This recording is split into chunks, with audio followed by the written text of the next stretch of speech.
In the heart of Dixie where the eagles fly, land of the brave where the bullets don't lie. We fought for our freedom with guns by our side.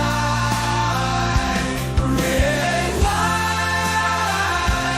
and blue, our southern pride. Raise the flag high, let freedom ring from the rolling mountains to the flatlands. We sing, no one can take our rights.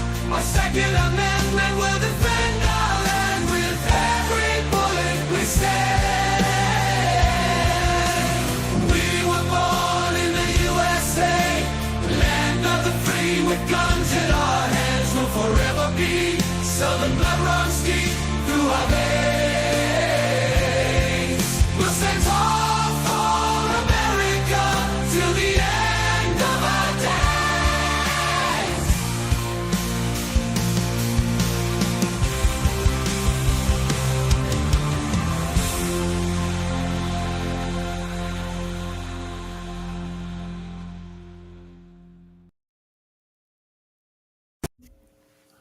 Well, hey there. I'm Sully, and as always, welcome to the Gun Club. This was the video that I had planned for last Wednesday night. As many of you know, Wednesday, about noon Utah time, there was a little bit of an incident that happened at Utah Valley University that resulted in pretty much the world standing still for a lot of us, a lot of conservative people, and a lot of people, even more liberal people.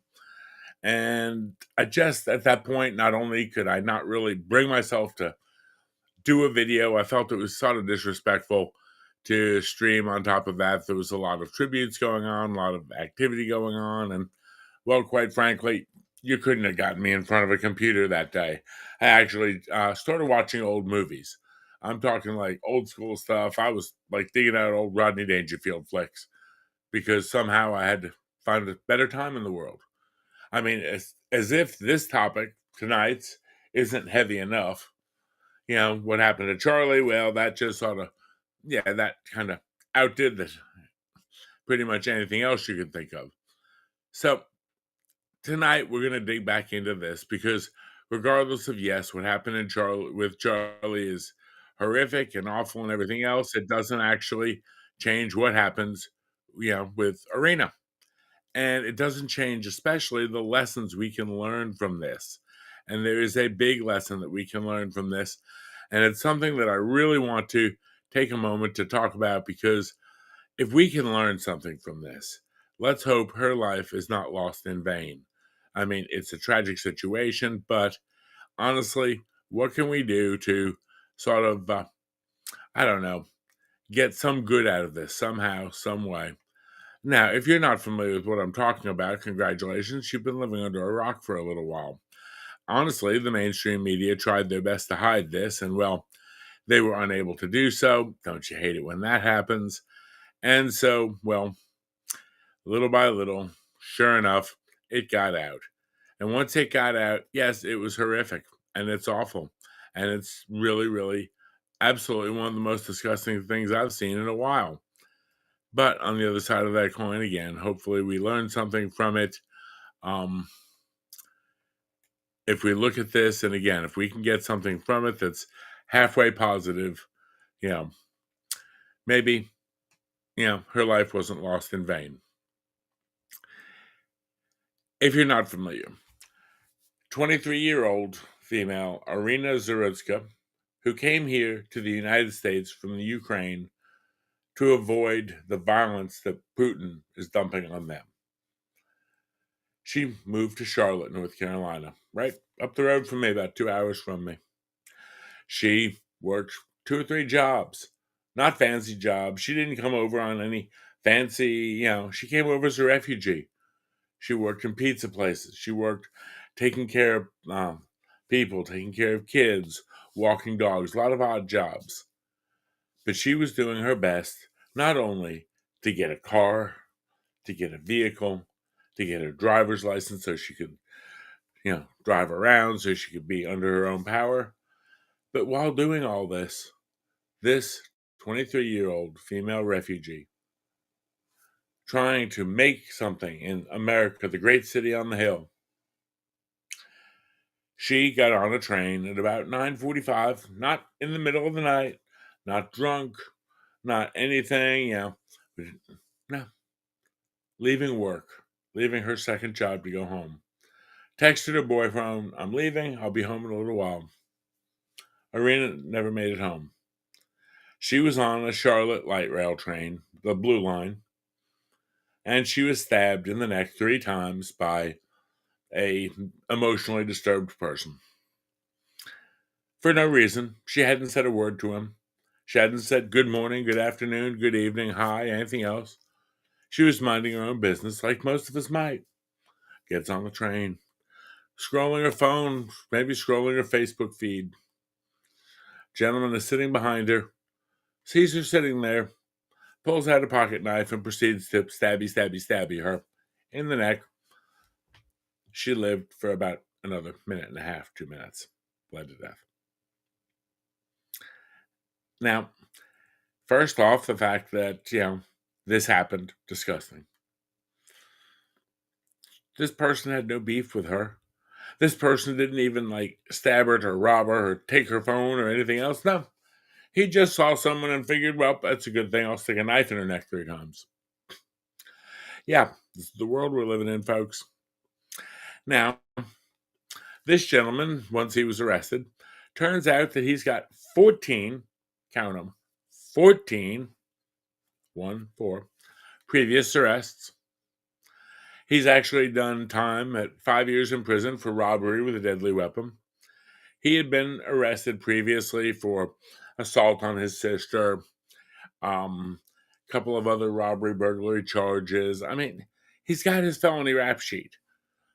His most recent arrest was January of this year for misuse of 911 for numerous calls, including being verbally abusive to 911 operators. They've got his antics on a recorded line.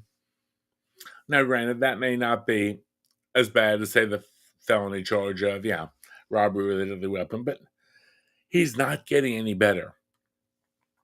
He, as of January of this year, pretty much laid it out. He was not going to be a functional, productive member of our society. After he stabbed her repeatedly, he walks through the train car with blood dripping from his hand, then removes his bloody sweatshirt, gets off the train, ditched the knife. Now he's been picked up. He's 34 years of age. It's interesting in talking to his family, per his sister. He assaulted her in 2022. He believed at that time that she was trying to read his mind. Told her the government had planted a chip and plastic materials in him. Yeah. In a call that was recorded while he was in jail with his sister on August 28th, he states, I hurt my hand stabbing her. I don't even know why the lady. I don't even know the lady. I never said not one word to the lady at all. So he doesn't even say that she said something to him or she did something. I don't even know her. Don't know why I did it. That's scary, ain't it? Why would someone stab somebody for no reason? That's him saying that. The one who stabbed and killed Irina. This young lady, we always say so-and-so should never have died. We say it's tragic. No, car wrecks are tragic. Airplane crashes into mountains are tragic. A diagnosis of a life-threatening illness is tragic. But this is not tragic. This is wholly preventable. And unfortunately, it fits, even though it's not a firearms offense, it fits so much of what we're seeing. The gentleman was mentally ill. Now, I refuse to throw him under the bus solely because he's mentally ill, but he's mentally ill and paranoid and violent. He's attacked his own sister for reading his mind. He's committed robberies. Do you want to be on the train car with him? There's the question. And I know there's a lot of people out there who have come out. And that there is, I guess you could potentially say maybe, I don't know, I can't read his mind. You could say there's possibly a racial component to it. He is black. She is a blonde white girl. And there's a lot of people saying, oh, yeah, they're trying to make this racial. You know what? If it was the other way around, we all know damn well it would be. But even if it's not racial, let's say he was white, she's white. A mentally deranged, homeless man left to his own devices out wandering around in society, doing things that are socially and societally unacceptable, and no one's doing nothing about it. In and out of the system, in and out of the system, in and out of the system. Let's take for a second, he's white. Okay. Does that make her any less dead? No. Let's say he's black and she's black, or she's Hispanic or Asian or Latinx or whatever we want to say. Does that make her any less dead? No. We need to get off the racial narrative and say, okay, let's call a little stop here, a safety stop in society. When you've got somebody who is violently mentally ill, they can't be left to their own devices out running around on the street. Now, yeah, I agree. Mary brings up a good point. By his own words, it wasn't racial. He has no idea why he did it. Somebody just made him do it. Yeah. And it's definitely horrific. So here we have Irina Zarutska, stabbed to death. Now, I will also go a little further. 3-4 people on the train watched this young lady bleed out. No one jumped to her aid. No one jumped to her rescue. I guess, possibly for her, things might have worked out a little bit better if instead of sitting, a row away on the train from this guy, that maybe if Daniel Penny had been there. Oh, wait, I guess we knew what would have happened to him. Yeah, we saw that. Wait, a homeless, mentally ill man doing something on a train. Yeah. Unfortunately, that time, unfortunately, that time, Jordan nearly lost his life. Now, you can say all you want that, we can't just lock people up for their mental illness. That's mean. That's nasty. That's rude. That's awful. We just do this, that, and the other. These individuals, when left to their own devices, hurt who? They get hurt or they hurt someone else. How many times have we seen, and there was a series, 3 stabbings in New York City about a year ago, that it was a mentally ill homeless man who walked around with a kitchen knife and stabbed 3 people in Midtown Manhattan in one morning, a couple hours apart, 3 different locations, just wandering around with a knife, big kitchen knife, going stabby stab, hokey pokey. Folks, that's the crisis. That's the issue. It's not whether the guy who stabbed Irina is black or white or what color she is. Everyone's saying, oh, the media is coming out and saying the right's trying to make a big deal of it because he's black and she's a pretty blonde white girl. I wouldn't care what color she is. She did not deserve to die on her way home from working at a pizza place, riding the Charlotte Light Rail. These are the same kinds of folks who are walking in and they think someone's reading their mind. They push them in front of an incoming train. They stab them. They attack them. They do something. We need better services for these folks. We need to do something about it. And I know, yes, it's mean and it's nasty to lock them up for being mentally ill. We're locking them up not to be mean to them and not to punish them. We want to do 2 things. We need to protect society from them, but we also need to protect them from the outside world. Let's say, hypothetically, if there had been a concealed carrier on that train, and he sees this man jump up and stab this girl 3 times and walking around with a bloody knife, the gentleman would not be arrested and waiting to stand trial. No. Likely would not be here right now. If someone had a knife on the train or something else. So he could have lost his own life based on his own actions.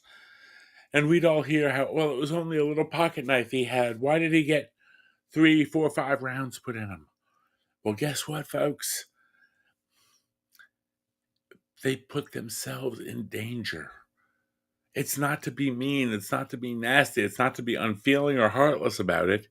It is to protect them from society and society from them. Now, go a little further.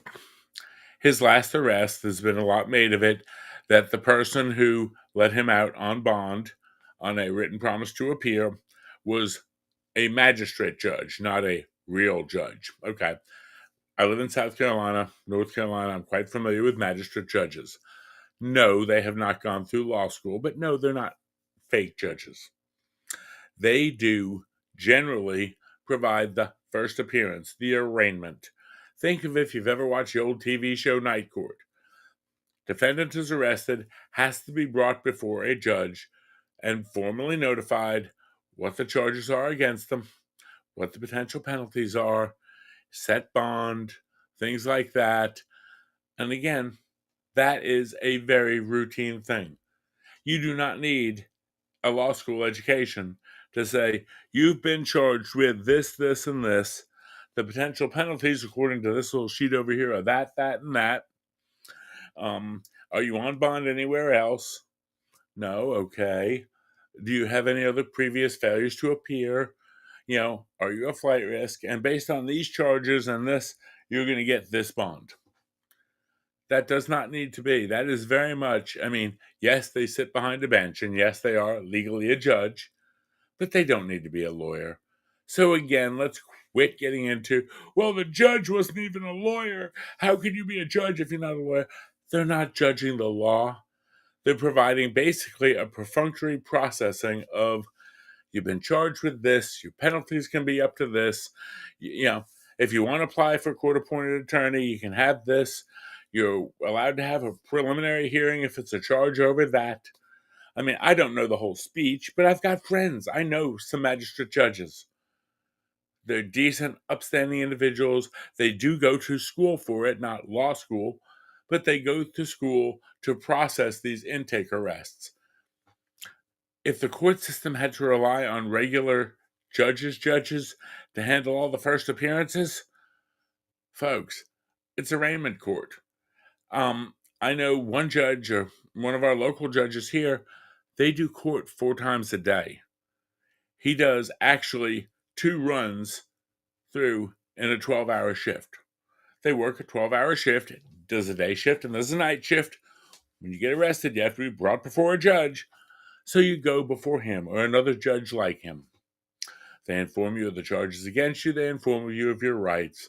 If you wish to apply for court-appointed counsel, they tell you what form to fill out. They tell you can have a preliminary hearing. Very perfunctory. So, no, it's very much a rubber stamp. It's not a judicial job that requires law school. It should basically ensuring the defendant's rights. So, no. Yes, I agree. They need to have some common sense. Now, unfortunately, in many areas, we're finding that the judges are not allowed to use common sense. I have not researched the case totally, but in many areas, depending on what the nature of the charge is, you can only do so much. And sadly, although we hate to say it, being mentally ill is not a crime. I don't know, Mary, in all honesty, if that judge even had the ability to hold him in custody, remand him in custody. Remember, at that point, he had not been convicted of a crime, merely accused. So let's say, hypothetically, you're on your way home one day, you get pulled over for whatever, and they say, well, I think you're DUI because though your eyes are glassy. It's okay. They take you before a judge. You haven't been convicted of DUI. They can't hold you 6 months for a trial. You'd lose your job. You'd lose everything. Well, they'll let you out on a bond. Well, a lot of places now, unless there is a very, very good reason to hold you, and misuse of 911, yes, it's a crime to all my dispatchers out there. Yes, I understand. Misuse of 911 is a crime. It's not a particularly high-level crime. Therefore, a PR bond or a personal bond or a signature bond, whatever you're going to call it, is, I would say, fairly consistent. Now, this gentleman went out and did something horrific after it, but I don't think we can really fault the judge that much. Now, why he was out after all these previous appearances? Okay, there's a problem there. Now, here's the interesting thing. They interviewed his half-brother, Jeremiah. His half-brother says, well, I think the system failed him. The system should have prevented it. He shouldn't have been out. His brother, half-brother, says he shouldn't have been out. The reason it happened is because he's out. Now, again, the news media wants to say, well, the reason we want him held is because we're the evil white racists. Well, no. His half-brother said he shouldn't have been out on the street. Yeah, that says something. Now, we'll go one step further. His own mother, yes, Mommy Dearest, was interviewed. And I'm going to quote this. She did not think he should have been out on the streets. His mother, Michelle, spoke to Channel 9 in North Carolina, revealing that she had kicked him out of her house after he returned from a 5-year prison stint. He was increasingly aggressive. She had attempted to have him committed to a long-term facility, but could not, because she was not his legal guardian. Well, there's the failure. I hate to say it, I'm going to give this magistrate judge a little bit of leeway because Mom tried to get him committed, his own mother, and that judge would not commit him. Why was he on the street? Go on, it says he started saying weird things. He started saying that he wasn't in his body. When she found out about his arrest, she said, I didn't think it was him. I said, that's surely a mistake. This doesn't seem like his character. He'd never do anything like that. That's just not who he is as an individual. He likes to have fun and make jokes, but never hurt anyone. I see what you're saying, Mary. A promise to return. A promise to return is basically the same way of saying a personal recognizance bond or a PR, meaning you don't have to post any cash like a bond surety. You don't have to put down $1,000 cash that you're going to lose if you don't come back. You basically do a PR or a personal recognizance bond where you sign on the dotted line that, yes, you know you need to come back to your court date or else. So, yeah, that's the promise to return. It's the way people are phrasing it who are not familiar with the processing of the bond system. People get released on PR bonds all the time. You can go over and watch some of the LawTube channels. Mike Gravlin, Law Talk with Mike. He streams some of these video appearances, and you watch people with a hell of a lot more charges get personal bond, which is basically a signature promise to return. So, yeah, that's, I think some people, again, the media doesn't always understand what they're talking about. Imagine that. And so they're saying, well, he just had to promise to return. Well, a promise to return in that case was, enough. Or at least so we think. But yes, I can see, but even if they looked at his criminal history, there was not typically enough there on that charge to really warrant going that hard on him, unfortunately. And I know what you're saying, and I agree with you to a large extent. But given what's going on, there's definitely, a question as to how far you could actually hold him on a very, very low level charge, if that makes any sense. I will tell you the concern I have, and this is, again, if you haven't seen the video, I'm not going to show the whole video. I'm going to show clips of it here. I've got some stuff I do want to bring up because I think it's very, very useful in a lot of ways. I've pulled this one up. It's the New York Post video, which is about the best one I could. And I'm just going to scroll through it here for a little bit. I want to bring up a couple of big points here with this whole thing. If you're familiar with the video, Arena is sitting there in the pizza outfit from Zeppetti's Pizzeria, the black shirt, left side of the screen with the green writing, and the ball cap. The gentleman who did the stabby is the gentleman in the red sweatshirt directly behind her.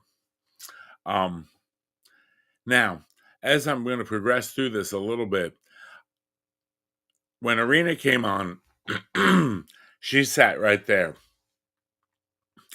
Where she's sitting in the train is tactically horrible. She's sitting with at least 10 to 12 seats behind her in her 6. Now, one of them happened to be a psycho. She happened by dumb luck. No, I'm not blaming the victim. By her own fault. Yeah, sat in front of the nut job. Well, by sitting in front of the nut job, she left herself exposed. I want you to look to the right-hand side of the screen on the opposite side of the doors. There are 2 seats right there, side by side, that if she was sitting in them, she would have 0 people behind her. This is the takeaway, folks. If she sits in, again, back to the wall, she may not get stabbed. Even if he gets up and starts opening a knife, she may have a chance to kick him or run or do something, or at least get away. This, she never saw it coming. There are some things we cannot change. I cannot change his degree of mental illness. Quite frankly, I cannot change what happened to her. But we need to learn, at least if nothing else, don't let, if you can avoid it, don't be in a situation where you've got 10 people behind you. There are crazy people out there. Let's say it wasn't him. Let's say it was one of the other people behind him. Yeah. If you're in a public space, especially since they're letting people out wander on the street, this is where we can learn from this for our safety.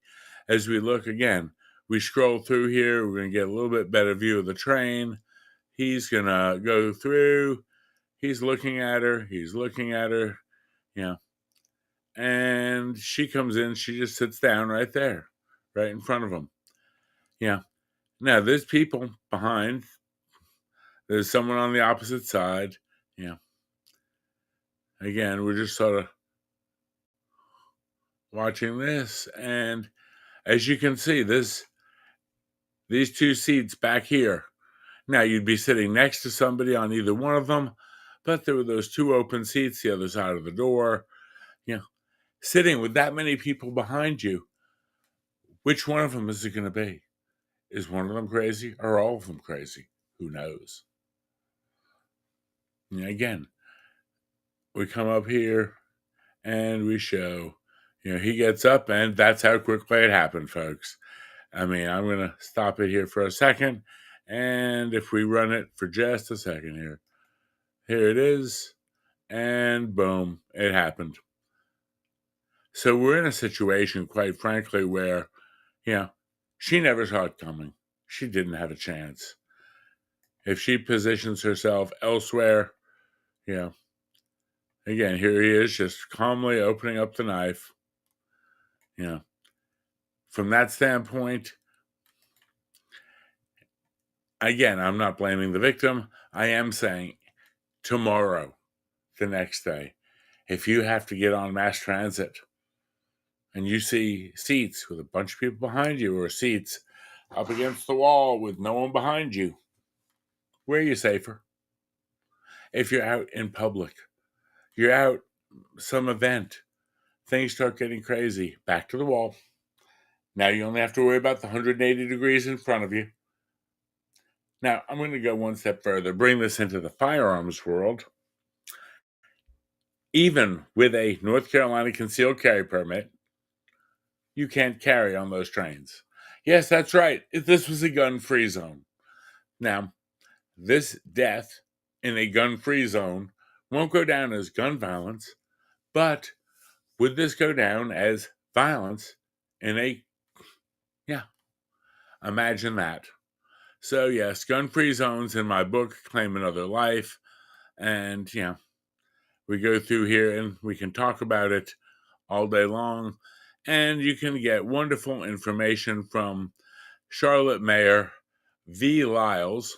And we have to share what she had to say about things because I want to hear what the mayor of Charlotte says about this horrible, horrible situation.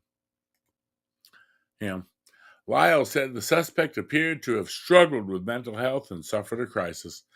She said Charlotte and its transit system are by and large safe, but the incident highlights the need for stronger support systems. We'll never arrest our way out of issues such as homelessness and mental health. That's two totally different things. Some homeless people have mental health issues, some have other issues, some don't have any issues. But mental health running loose on the street, unmedicated, this is it.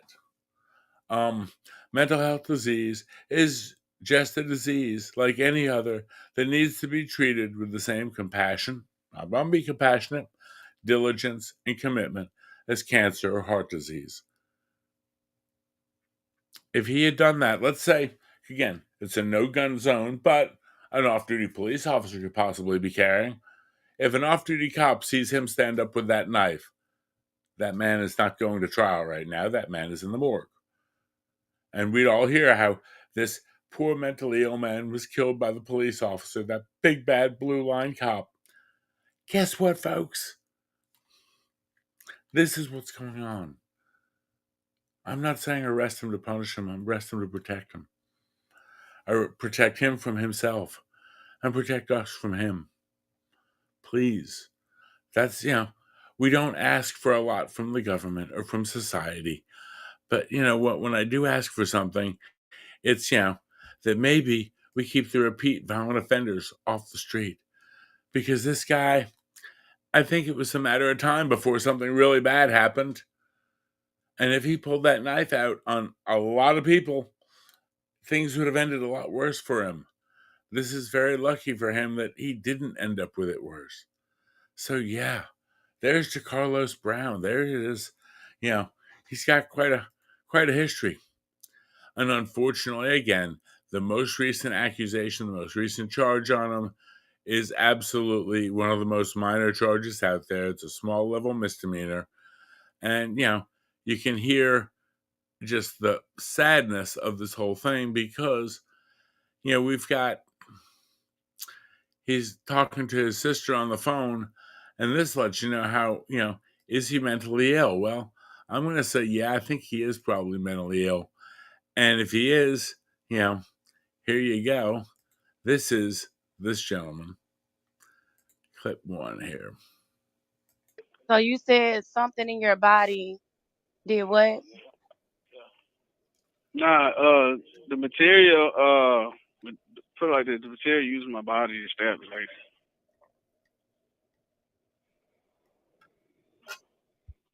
And so she just got stabbed. Yeah. You know that's not me. I'm talking about just for no reason. But since they did that, now they gotta investigate the material my body is supposed to. Since they want to do all that, now they gotta investigate. It's funny because she's from the Ukraine. She's from Russia, and they got a war. They had a war going on against the United States. So I'm just trying to understand, out of all people, why her? Yeah, they have a war going on against the United States. Okay, her sister is not a global analyst here. Or his sister, I should say, is not the great global analyst. But when we look at something like this, yeah, definitely. Kind of interesting. So out of all people, why her? That's hey, it ain't. I don't have nothing. They just lashed out on her. That's what happened. They lashed out on her. Whoever was working the album, whoever was working the material, whoever was working the material, they lashed out on her. Yeah. Whoever was working that material in his body just lashed out on her. That ain't him. So now, we look at what's going on with it. You want fear, you want terror.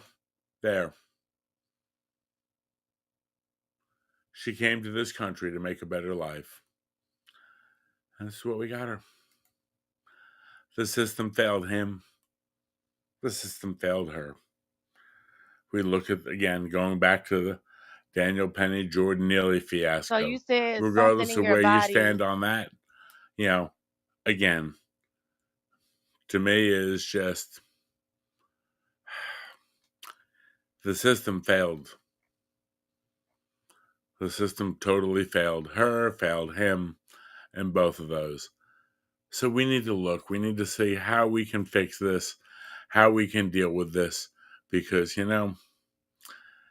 we've got a mayor who says, oh, we can't arrest our way out of homelessness.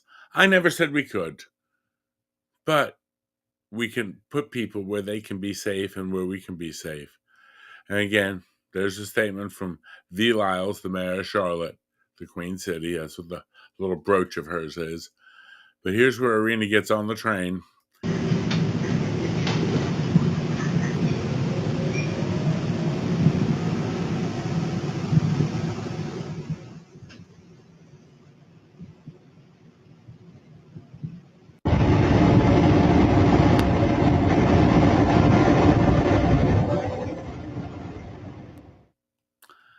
Yeah. There you go. It's disgusting. It's awful. And I want to give the man a little bit of grace. I really do. He's clearly mentally ill. I mean, I don't think he's just trying to play a, crazy defense. I think there's really something wrong. His own mother tried to get him help. Couldn't. So, yeah. That's where we've got. That's all I've got for you on this one. I did want to point out, gun-free zone. So there's no one coming to help. Now, her wound, again, likely not survivable.